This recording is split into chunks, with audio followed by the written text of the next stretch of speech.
He says, he writes in Aderet Eliyahu, that besides for when you're sad, besides for hurting yourself, he says, and being, it's painful, he says, you're hurting your body. It brings sicknesses, he says. Spiritually speaking, when your person is sad, it's a feeling that belongs to Sitra Ahra. The person is dabbling in impurity. And when a person, even when a person is supposed to be a little bit sad when he did a sin, and he has to do teshuvah, it has to be not too heavy. It has to be in the moment you feel it, and then you move on. The person who dwells there, this is from Sitra Ahra. He says that a person says, well, I'm going through a lot of troubles, so the troubles make me miserable. He says, wrong. He says, the troubles don't make you anything. You decide to take it that way, and you decide to make yourself low in a bad mood.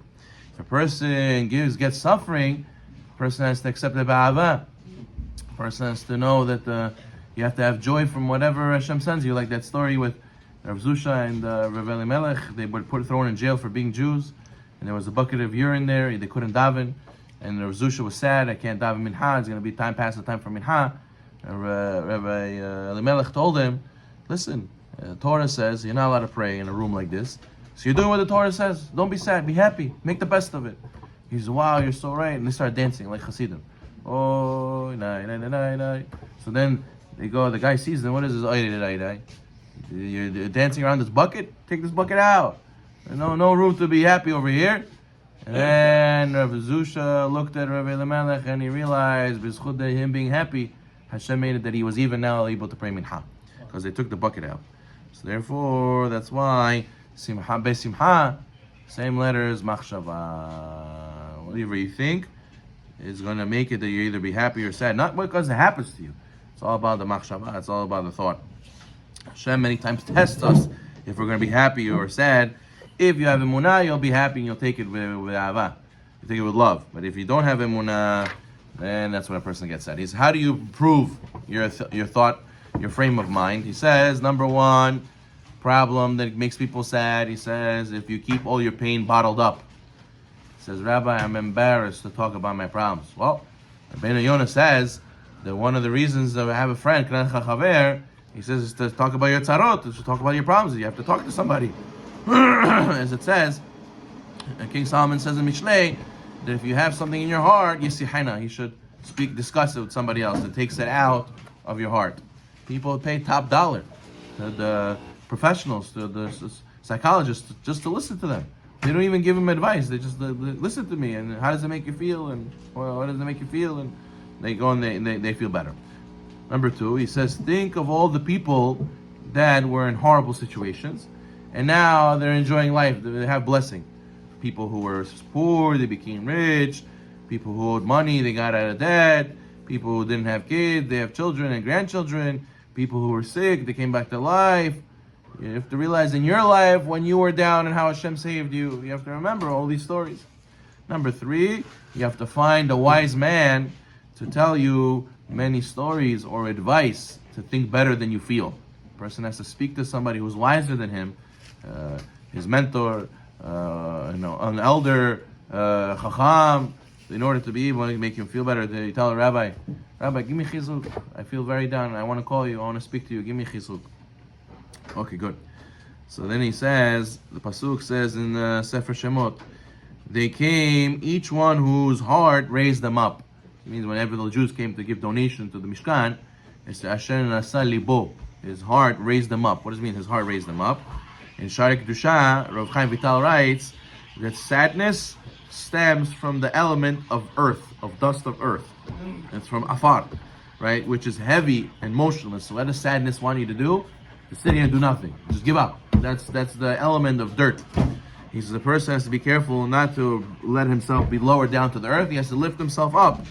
As it says that the halakha says that we learn from Tanya Eliyahu that it's good to have some windows in the Bet Knesset. That way, when you look to the sky, it gives you inspiration. So you see, looking up uplifts you, as opposed to looking down brings you down. So therefore, it says Sher Nasali Bo. It means that they did it with such joy. They overcame the sadness. They overcame their situation, and they did it with ahava. And therefore, we learn from here. He says, that a person has to, it's a natural to be down and mopey and dopey and lazy and not want to do anything, and a person has to overcome this and realize that to get to the Kedusha, you have to push yourself. It says also that in the Sefer Vayikra, Hashem commanded Aaron, right, you're not allowed to drink yain, you're not allowed to drink wine and come into the temple, you and your sons. Now, why is it a sur to drink wine into the temple? Wine actually makes you a little bit more jolly, it makes you a little bit more, excited, no? So the Ben Ish Hai explains that the wine and the temple are two opposites. This is why. He says the temple can make a person happy. As it says in the Pasuk, right? As the King David says in the Pasuk in the Tehillim, Kuf Chavet, I rejoiced even when they said to me, we shall go to the house of Hashem. He was happy already that he knows he's going to the temple. How much more so, right? When a person actually is there. He was happy when they just told him, let's go. How much more so when he was actually there. But wine, what was the wine created for? What the Gemara says, wine was created for to help the mourners, comfort them, to help the mourners get over their tzarot, to get over their problems, and stricken of tragedy. So therefore, what do we see from here? We see that the temple is supposed to give you joy by itself. Wine is supposed to mask your sadness. So therefore, it says Hashem to Aaron, you should know, I don't want you to have a fake happiness from the wine. I want you to have a real happiness. That's why it's a sur to come to the temple with wine. You have to learn to come to the temple because you're having joy to come to the temple by itself. Just that itself. Person who does mitzvot don't make him happy, then he starts looking for other things to make him happy. And then it's not a real joy. A real joy, the guy says, Rabbi, why don't we, get high a little bit. And then we pray, Mamash, I'll be flying.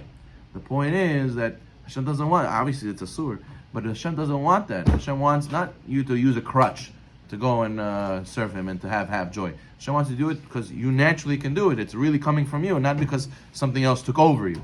So therefore, He says the same thing over here. Why? A person has to learn to be true joy with the mitzvot. Only then he can come to the house of Hashem.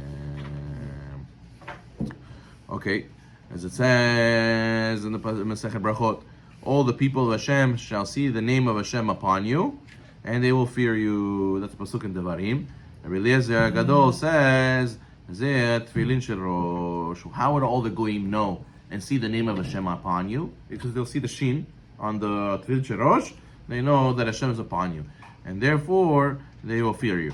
So the Gemara, the Ben Ish Hai says, the Tzaddikim, when they put on the Tefillin, they have such a joy. Why? As it says, in your name they rejoice all day. When is in your name?